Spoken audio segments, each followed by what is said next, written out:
Só antes de proceder à inauguração, cabe um registro especial desde a história do BGP, que é riquíssima e é singular e ímpar em todo o Exército Brasileiro, demanda dedicação extremada, muito além do dever de seu comandante.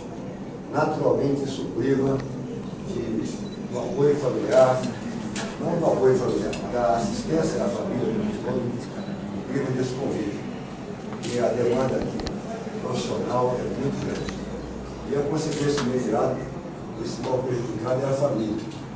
E a Cláudia, como baluarte disso, ela tem uma participação imensa nesse sucesso, o coronel Correia de Castro destacou.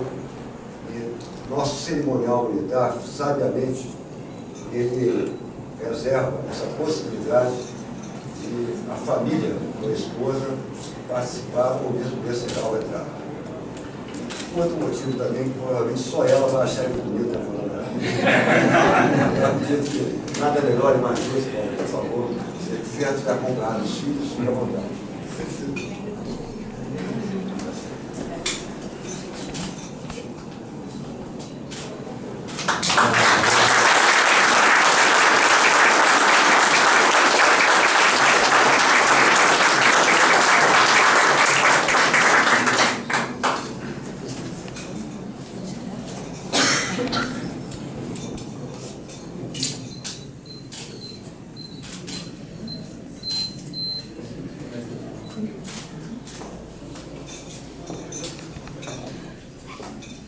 Será realizada a entrega do distintivo de comando.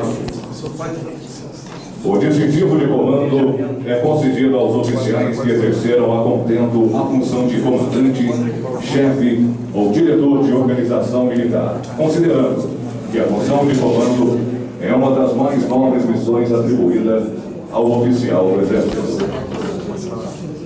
A necessidade de se destacar os oficiais que já exerceram essa nobre missão e o interesse do Exército em prestigiar o exercício de comando e o espírito de liderança.